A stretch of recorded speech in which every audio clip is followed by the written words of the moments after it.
Let's get to some local stuff. Governor Hickenlooper and Attorney General Cynthia Coffman are at odds this week over the implementation of the Clean Power Plan. Hickenlooper announced on Monday that he will seek the state Supreme Court's opinion in challenging Coffman's joining 24 states in a lawsuit against the EPA's plan. David, this surrounds the Clean Power Plan from the Obama administration that really targets a lot of coal usage, which is big here in Colorado and many other states.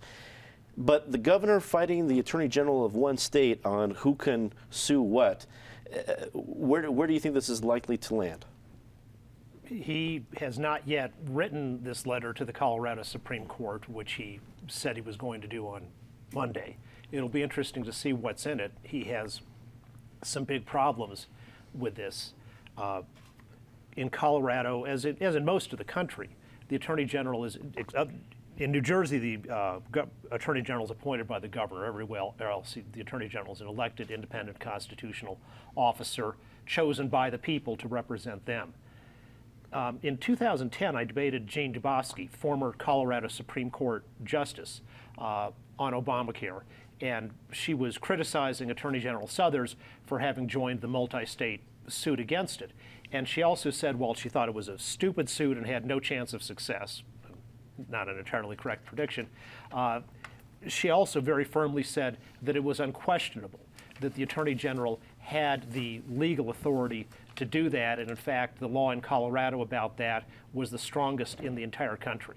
We've had many cases where attorneys general have been involved in lawsuits on their own initiative where the governor was not on the same policy view on that. So I think that it's something of a desperate move on the governor's part to try this.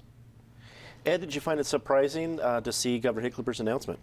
A little bit. I mean, especially because Hickenlooper didn't take on Suthers when he did this. Now, admittedly, Suthers filed that lawsuit while Ritter was still governor, but he wasn't up for taking him on there because we have a little bit of precedent. It's a different situation, but you know, this goes back to Ken Salazar back in 2003 suing the Secretary of State over implementation of the redistricting rules. You know, and again, different situation, suing a state official, suing the government, but clearly the Attorney General has shown their mettle in this state before.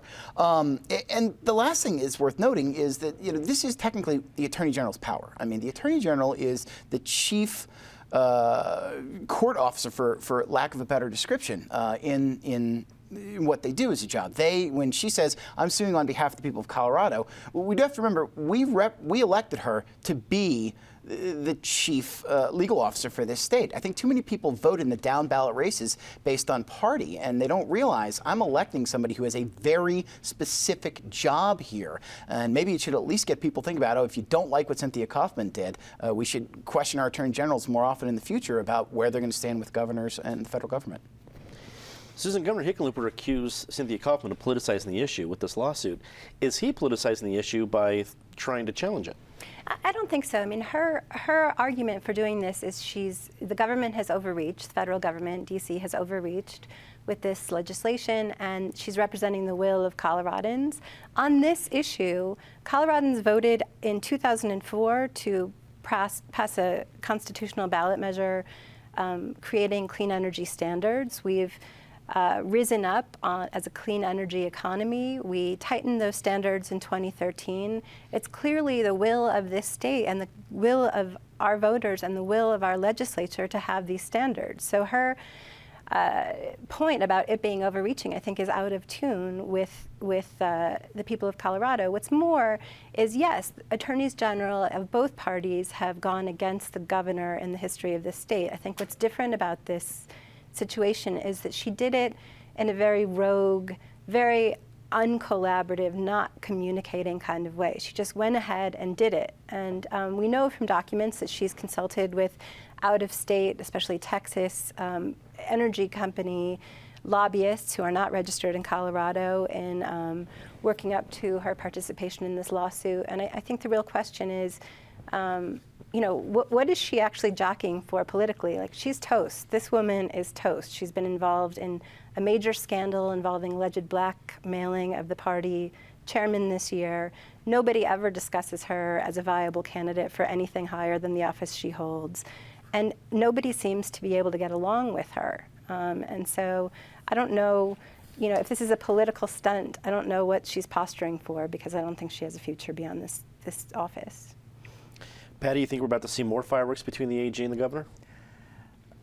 Not a public display of fireworks, I'm guessing. I think they both pulled political moves here. I mean, Cynthia Coffman was not alone. She did join with 24 other states in this move.